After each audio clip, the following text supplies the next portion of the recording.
Hello student, आस्था study classes में आपका स्वागत है। पिछले वीडियो लेक्चर में हम लोग आव्यूह के प्रकार के बारे में अध्ययन किए थे, जिसमें वो कंप्लीट नहीं हो पाया था। इस वीडियो लेक्चर में हम लोग आव्यूह के और भी कुछ प्रकार हैं उनके बारे में अध्ययन करेंगे। तो आइए स्टार्ट करते हैं। तो देखिए, 8वां नंबर जो दिया गया है वह है इकाई या तत्समक आव्यूह, जिसे हम लोग यूनिट या आइडेंटिटी मैट्रिक्स कहते हैं। तो यह क्या होता है, आइए जानते हैं। जिस वर्ग आव्यूह के मुख्य विकर्ण के सभी तत्व इकाई हों तथा शेष सभी तत्व क्या हो जाएं, शून्य हों, उसे हम लोग क्या कहते हैं, इकाई या तत्समक आव्यूह कहते हैं। और इसको कैपिटल आई से व्यक्त किया जाता है। तो इकाई या तत्समक आव्यूह क्या होते हैं? इकाई या तत्समक आव्यूह जो होते हैं वह एक ऐसे वर्ग आव्यूह होते हैं जिसके मुख्य विकर्ण के सभी तत्व इकाई हों। इकाई होने का मतलब ये है कि वन हो, ठीक है ना। और बाकी जो एलिमेंट हैं वे सभी क्या हो जाएं, शून्य हो जाए। तो ऐसे आव्यूह को हम लोग इकाई या तत्समक आव्यूह कहते हैं और इसे हम लोग कैपिटल आई से व्यक्त करते हैं। जैसे यहाँ पर दिखाया गया है, यह 3x3 कोटि का एक वर्ग आव्यूह है। इस वर्ग आव्यूह के जो मुख्य विकर्ण हैं, ये देखिए, ये पूरा क्या है, मुख्य विकर्ण है। इसे हम लोग अग्र विकर्ण भी कहते हैं। ये क्या होता है, मुख्य विकर्ण होता है। तो इस मुख्य विकर्ण के सभी एलिमेंट अगर क्या हो जाए, एक हो जाए और बाकी सभी शेष तत्व जीरो हो जाए, तो यह आव्यूह क्या कहलाएगा, तत्समक आव्यूह कहलाएगा या फिर इकाई आव्यूह कहलाएगा। तो यहाँ पर देखिए, ये जो वर्ग आव्यूह दिया गया है, इस वर्ग आव्यूह के मुख्य विकर्ण के सभी एलिमेंट क्या हैं, इकाई हैं, अर्थात एक है। और बाकी जो शेष एलिमेंट हैं वो सभी क्या हैं, जीरो हैं। इसलिए यह कैसा आव्यूह होगा, यह एक प्रकार का इकाई या तत्समक आव्यूह होगा, ठीक है ना, इकाई या तत्समक आव्यूह होगा। और इसे हम लोग किससे रिप्रेजेंट करेंगे, कैपिटल आई से रिप्रेजेंट करेंगे, ठीक है ना। तो इकाई आव्यूह किसे कहेंगे? इकाई आव्यूह जो होता है एक प्रकार का ऐसा वर्ग आव्यूह है जिसके मुख्य विकर्ण के सभी एलिमेंट इकाई हों और बाकी जो शेष बचे हुए तत्व हैं या एलिमेंट है वो सभी जीरो हो जाएं।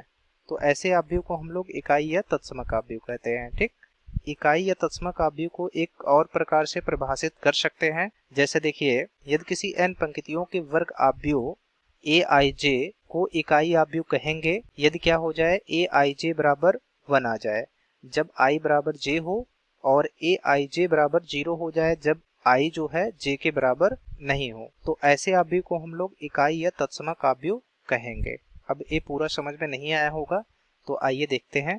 देखिए, अगर कोई वर्ग आव्यूह है जिसके एलिमेंट मान लेते हैं A11, A12, A13 और दूसरी पंक्ति के जो एलिमेंट हैं वह A21, A22, A23 और तीसरी पंक्ति के जो एलिमेंट्स हैं वह हैं A31, A32, A33, ठीक। देखिए, अब कंडीशन यहाँ पर क्या लगाएंगे, ए आई जे बराबर क्या होगा, 1 होगा यदि आई जो है वह जे के बराबर है, ठीक। तब ए आई जे का मान 1 लेंगे और ए आई जे का मान 0 लेंगे जब आई जो है जे के बराबर नहीं है। तो इसमें देखिए, ये जो वर्ग आव्यूह है इसमें देखिए आई जे का मान इसमें सेम है, यहाँ पर आई का मान 2 है, जे का मान 2 है, तो यहाँ पर सेम है। और यहाँ पर देखिए, आई का मान यहाँ पर 3 है, जे का मान भी 3 है। तो यहाँ का एलिमेंट और यहाँ का एलिमेंट, यहाँ पर कौन सी वैल्यू रखेंगे, ए आई जे बराबर 1 रखेंगे। बाकी इसमें देखिए, A12 में आई का मान 1 है और जे का मान 2 है, तो यहाँ पर आई जो है जे के बराबर नहीं है, इसलिए यहाँ पर 0 रखेंगे। इसी प्रकार से यहाँ पर भी आई जो है जे के बराबर नहीं है, इसलिए यहाँ पर भी 0 रखेंगे, ठीक है ना। यहाँ पर भी क्या रखेंगे, 0 रखेंगे क्योंकि आई जो है जे के बराबर नहीं है। इसी प्रकार से यहाँ पर भी आई जो है जे के बराबर नहीं है, इसलिए यहाँ पर 0 रखेंगे। इसी प्रकार से यहाँ पर भी आई जो है जे के बराबर नहीं है, इसलिए यहाँ पर 0 रखेंगे। इसी प्रकार से जो एलिमेंट है यहाँ पर भी आई जो है जे के बराबर नहीं है, इसलिए इसको भी क्या करेंगे, 0 रखेंगे। तो इस पूरे को हम लोग इस तरह से लिख सकते हैं। देखिए, A11 में जो है आई और जे का मान बराबर है, इसलिए यहाँ पर 1 रखेंगे। A12 में जो है आई और जे का मान बराबर नहीं है, इसलिए इसको 0 रखेंगे। अगले वाले को भी 0 रखेंगे, यहाँ पर भी 0 होगा। A22, यहाँ पर आई और जे का मान सेम है, इसलिए 1 रखेंगे, ठीक है। A23, इसमें आई और जे का मान सेम नहीं है, इसलिए 0 रखेंगे। इसी प्रकार से यहाँ पर भी 0, यहाँ पर भी 0 और यहाँ पर 1 हो जाएगा, ठीक है। तो ये कुछ इस तरह से आव्यूह बनेगा। इस आव्यूह की कोटि कितनी होगी, चूंकि इसमें पंक्तियों की संख्या 1, 2 और 3 है और स्तंभों की संख्या 1 है, 2 है, 3 है, तो इसमें पंक्तियों की संख्या m बराबर 3 है और स्तंभों की संख्या n बराबर 3 है। तो स्तंभों की संख्या पंक्तियों की संख्या के बराबर है, इसलिए यह कैसा है, वर्गाव्यूह है। तो यह एक ऐसा वर्गाव्यूह है जिसमें जो मुख्य विकर्ण है, जिसे हम लोग अग्र विकर्ण कहते हैं, ये देखिए ये जो मुख्य विकर्ण है उसके सभी एलिमेंट क्या है, इकाई है। तो ऐसे आव्यूह को हम लोग क्या कहेंगे, इकाई आव्यूह कहेंगे या फिर तत्समक आव्यूह कहेंगे। क्या कहेंगे, इकाई आव्यूह या तत्समक आव्यूह कहेंगे। और इसे हम लोग किससे रिप्रेजेंट करेंगे, कैपिटल आई से रिप्रेजेंट करेंगे। ये यहाँ पर कैपिटल आई बराबर ये पूरा हो जाएगा। इसी प्रकार से देखिए, अगर कोई आव्यूह दिया गया है और यहाँ पर 1 दिया गया है, 0 0 0, यहाँ 0 दिया गया है, यहाँ 1 दिया गया है, 0, यहाँ पर भी 0 दिया गया है, और यहाँ 0,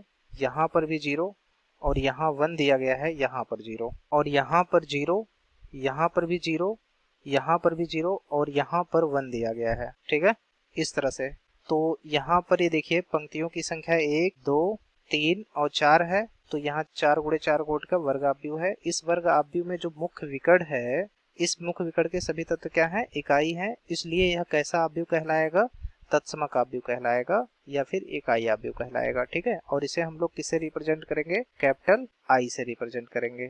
तो तत्समक आव्यूह या इकाई आव्यूह क्या होता है, तो यदि n पंक्तियों का कोई वर्ग आव्यूह है, इस वर्ग आव्यूह को हम लोग इकाई आव्यूह कहेंगे यदि क्या हो जाए, ए आई जे बराबर 1 हो, जब i बराबर j हो, और ए आई जे जो है वह 0 है जब i जो है j के बराबर ना हो, तो उसे हम लोग क्या कहेंगे, इकाई आव्यूह कहेंगे। या फिर ऐसे कह सकते हैं कि जिस वर्ग आव्यूह के मुख्य विकर्ण के सभी तत्व इकाई हो तथा शेष सभी तत्व शून्य हो जाएं, तो वह आव्यूह इकाई या तत्समक आव्यूह कहलाता है।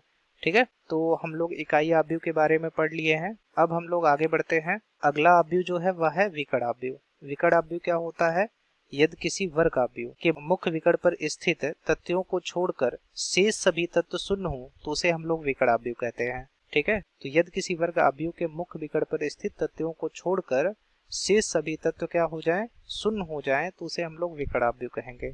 ठीक, यह लगभग तत्समक आव्यूह के समान है, परंतु इसमें अंतर क्या होगा, देखिए ये आव्यूह दिया गया है, इस आव्यूह का जो एक मुख्य विकर्ण है, इस मुख्य विकर्ण में जो एलिमेंट रखा गया है वह शून्य नहीं है, बाकी सभी एलिमेंट क्या है, शून्य हो गए हैं। ठीक, इस मुख्य विकर्ण का जो एलिमेंट है वो इकाई नहीं है, इसलिए इसे हम लोग इकाई आव्यूह नहीं कह सकते हैं।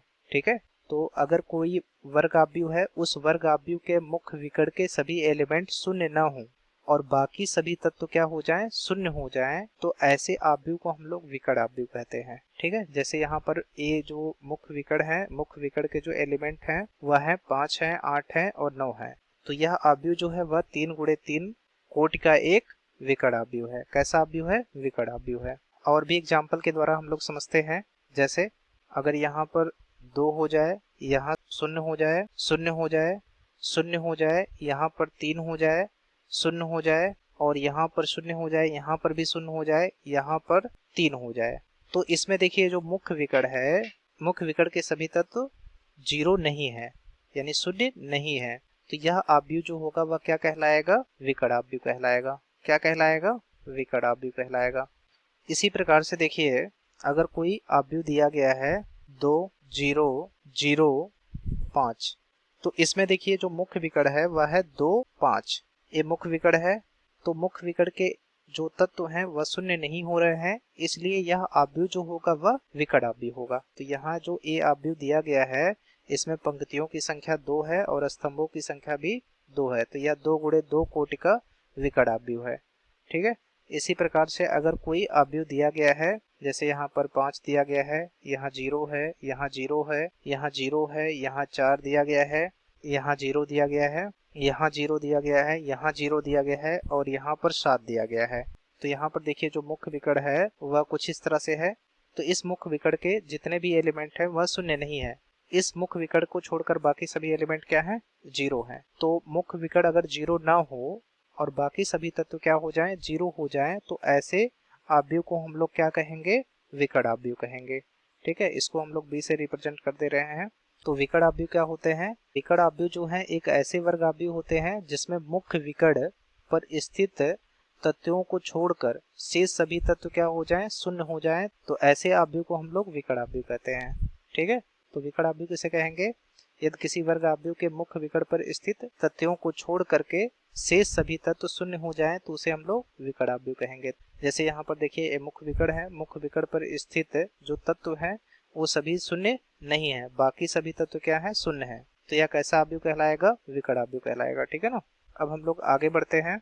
अगला आव्यूह जो है वह है अदिश आव्यूह। अदिश आव्यूह क्या होते हैं? यदि किसी वर्ग आव्यूह के मुख्य विकर्ण पर स्थित सभी तत्व बराबर हों तथा शेष सभी तत्व क्या हो जाएं?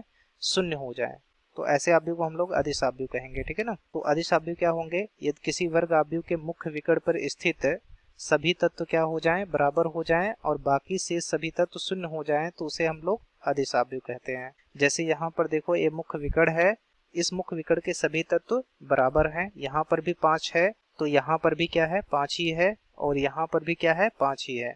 तो इस मुख्य विकर्ण के सभी तत्व बराबर हैं और बाकी सभी तत्व 0 हैं, इसलिए यह कैसा आव्यूह कहलाएगा?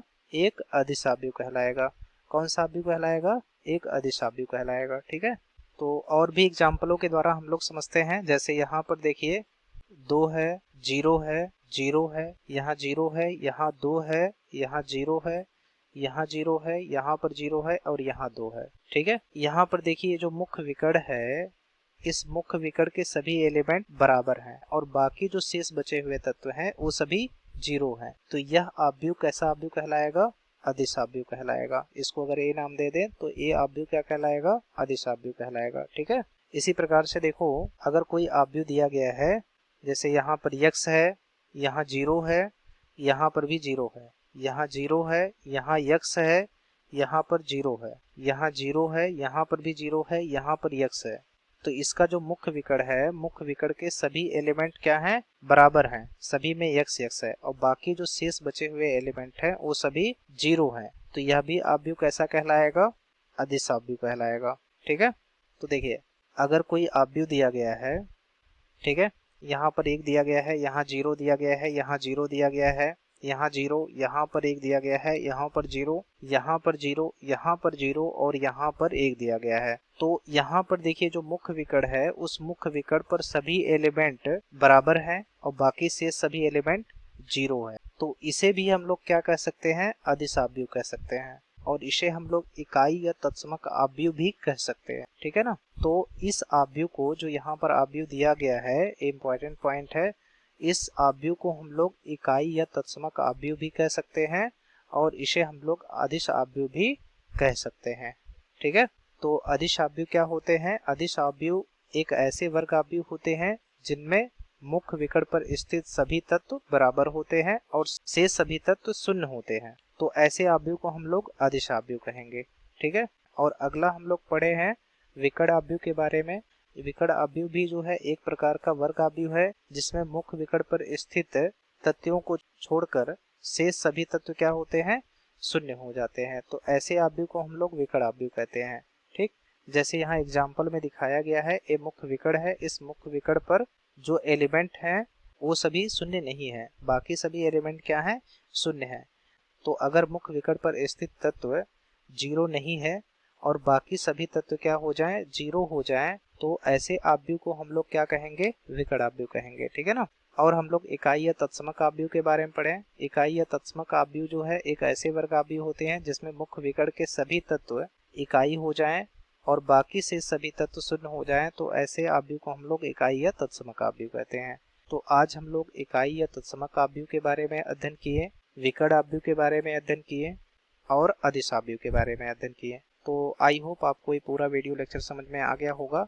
तो अगर आप इस चैनल पे नए हैं तो चैनल को सब्सक्राइब कर दीजिए, जिससे आने वाले और भी वीडियो लेक्चर का नोटिफिकेशन आपको मिलता रहे। धन्यवाद।